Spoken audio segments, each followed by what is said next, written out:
Hello, welcome to Poetry Changes Lives. Here we are again, poetry, history, a thought for the day, all in my book. I do this every day because it does me so much good, personally. It puts nice thoughts into my mind, and I really enjoy sitting in this garden, listening to the birds and my own voice droning on. I hope that some of you like it, but to me it's becoming almost an addiction, but a fairly benign one, I very much hope. Poetrychangeslives.com is the website where you can read all about poetry in all sorts of forms, and you can get this book there if you wish, all direct from Amazon, of course. On this day, in 1815, what a year that was, the Battle of Waterloo, of course, and it was also the birth of the novelist Anthony Trollope, such a very English novelist, highly popular in his day. He drew on incidents in his own life when writing his famous series, The Chronicles of Barsetshire, an imaginary county in England where everyday events like debt, penury, corrupt electioneering, which still happen in England today, of course, but he saw them in a sort of imaginary form, but still very true to life. He had his own share of those kind of troubles. He worked for many years in the post office, and of course the Victorian post office was highly efficient and very, very busy. The penny post was introduced early, I think early in the 19th century. It might even have been the very late 18th century. Anyway, it's very different from the post office today. But Trollope worked there and only stopped working at the post office in 1857, when he would have been in his 40s. And only when his novels finally gained recognition and started becoming highly popular. He's still popular today, of course. A lot of quite sort of brainy people enjoy his fairly intricate plots, and they enjoy the way sort of the schemes of people sometimes come to fruition and sometimes are thwarted by other clever people.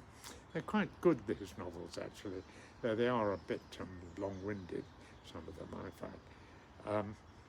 Well, Trollope and his English imagined England, they're very true to his own life, I think, always puts me in mind, when I'm thinking of poetry, of Rupert Brooke, that early 20th century poet, one of the World War I poets, though he wasn't actually killed in the war. He was killed as a soldier, but by a mosquito bite, which gave him a nasty fever. But he wrote some very, very quintessentially English verses. Of course, his famous one that begins, "If I should die, think only this of me, that there's some corner of a foreign field that is forever England," is sort of almost part of the national consciousness. But some of his other poetry is so evocative of an England that has long vanished, of course. Try this one, The Old Village, Grantchester, which could be a description of one of Anthony Trollope's imagined villages in his imaginary county of Barsetshire, of course. Grantchester, of course, is a village in Cambridgeshire, and a very beautiful place still. See what you think of this, The Old Village, Grantchester, by Rupert Brooke.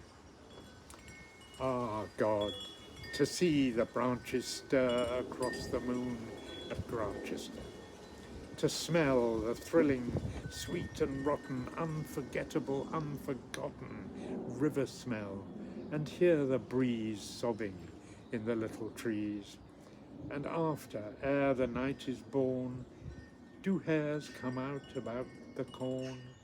Oh, is the water sweet and cool, gentle and brown above the pool? And laughs the immortal river still under the mill, under the mill? Say, is there beauty yet to find, and certainty, and quiet kind? Deep meadows yet, for to forget the lies and truths and pain? Oh, yet stands the church clock at 3:10, and is there honey still for tea? Gosh, that's such an English, nostalgic, wonderful poem. I learned that as a child, and I still think of those lines. Stands the church clock at 3:10, and is there honey still for tea? It's impossible to go to Cambridgeshire without thinking of that, for me anyway. A great poet, Rupert Brooke, and that's a great poem, I find. Just takes me right back to an England that isn't really there anymore, sadly. Today I will find moments to be quiet and still where I may listen to the voice of truth. And I wish you all a good day today, and thank you.